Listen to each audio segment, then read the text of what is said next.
And now, Chewing the Fat Summer Sport Show with your host, Bevan Jones. Well, g'day and welcome to another edition of Chewing the Fat. Bevo here with you. We are joined today by an absolute legend, Malcolm Blight. He was a 1996 inductee into the Australian Football Hall of Fame. 2017, he was made a legend. Brownlow medalist, Magarey medalist, 2 premierships as a player, 2 as a coach. There's not much more he's done in footy. Malcolm Blight, great to have you on Chewing the Fat. What was it like being inducted back in 2017 as a legend? Hi, Bevo. It was pretty exciting, really. I mean, it happened a long time ago. You feel as though, you know, your career finished a long time ago. So to be reminded about it was it was a nice thing, and the family could be there and some great friends. And we did celebrate fairly long and hard. Yeah, I can just imagine. So now you've been a pretty big advocate about the rule changes with the AFL for the coming 29 season, and you know we've seen quite a few changes in recent times. And once again, there's going to be some new rules this year with the 6-6-6 format. And how do you think that's going to make the game less congested, Blighty? Yeah, look, I hope that's the case. That was the whole idea of it, and I've probably been pushing as much as anyone for years. I mean, our game's played with space, and I think let the players play. Some of them haven't been able to play because forget what the coaches want to win. So let's put that aside. The administration must look after the game and the look of the game. So Stephen Hocking's done that, a guy I coached at Geelong a number of years ago. He's got the same philosophy as that I had, and he's actually pushed that through the AFL Commission, and they've said yes to a lot of it, including, you know, running off the square, which is going to be it'll be exciting, I can tell you. There's going to be some quick players after a points kick, and they're just going to go, and it's going to be breakneck speed. It's lovely. Yeah, we want to see more exciting footy, more like free flowing back in the day and that sort of thing. Now, another thing that's had a bit of controversy is the AFLX. What's your thoughts on it, Blighty? Well, I've got a funny feeling that, I mean, it's the start of something. I did it a lot of years ago, played 9-a-side, and was going to take it overseas with just on rugby pitches or soccer pitches, you know, 100 by 50. So I'm glad it's got resurrected again. I think it'll take some teething problems, but I'll just have a look at it. It's a bit of a hit and a giggle. I call it, you know, the T20 of footy, and that's okay. Somewhere down the track, it might be something great.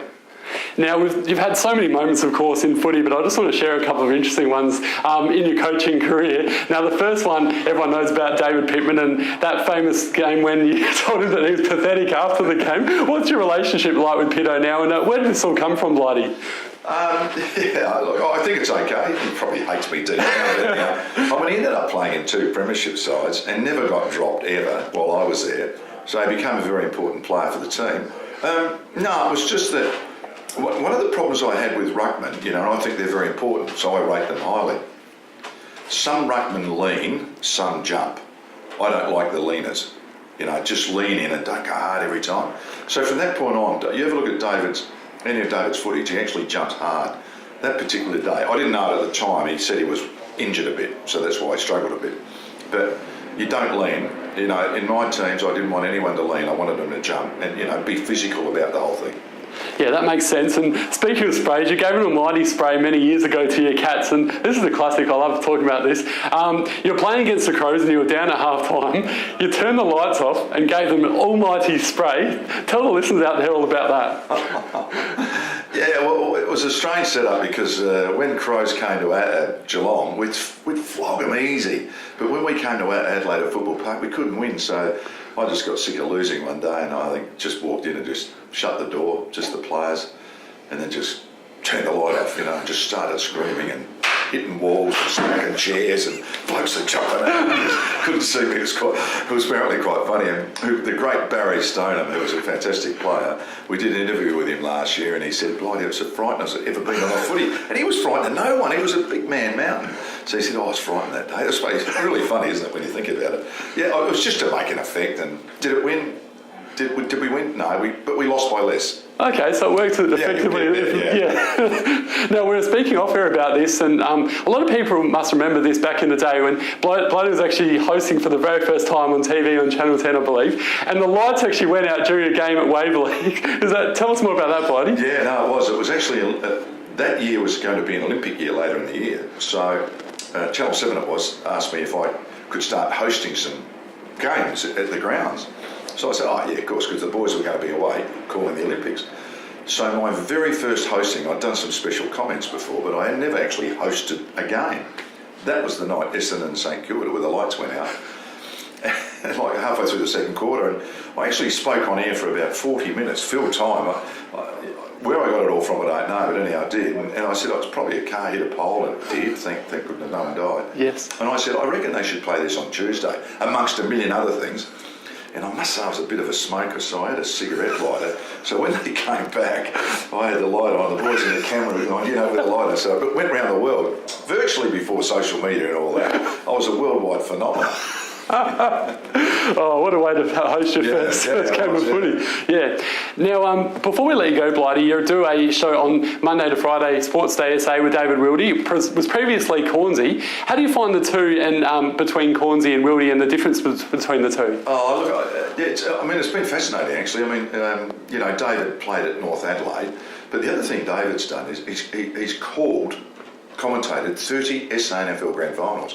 So he's virtually a South Australian icon in a lot of ways, whereas obviously with Kane, playing for Port Power here, there's that delineation with his dad at the Crows, so it's a wonderful mix. And Kane's quite opinionated, and when I say that, he has an opinion, he's not opinionated. He has many opinions which polarise a lot of people.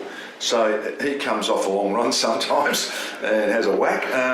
But I think as a communicator, I think he's going to go a long way. Okay, and one more question I've got to ask you. Season 2019 is going to be a big one for both South Australian sides, Crows and Port. Where do you think they're both going to finish, Blighty? Yeah, look, I'm a bit like everyone with Adelaide. The injuries they had last year were just knocked them about a bit. They've got 7 players over 30 to start with, and 2 at 29 halfway through the year. So they're going to be an experienced side, and most experienced sides have done very well. I think they'll be okay. Port are interesting. They've got or moved on 2 or 3 of their better players from last year in the top 5 best and fairest, but they've recruited 3 really good kids. Everyone's really happy with them, and they're training well. Where they'd finish, I don't think Ken Hinkley or anyone at Port Adelaide would know right now, but I think they could. Don't forget they won 12 games last year and lost, 7 out of the last 8 or something. So 3 or 4 of those players are now gone. Perhaps this enthusiasm of youth, I think they can still knock on the door of the 8. Yeah, that's what I'm thinking as well, and being a power man, fingers crossed as well. So, well, Malcolm Blight, it's been an absolute pleasure having you on Chewing the Fat today, and all the best with Sports ASA and everything else going forward. Thanks so much. Thanks, Bevo. Cheers, thank you. See you next time.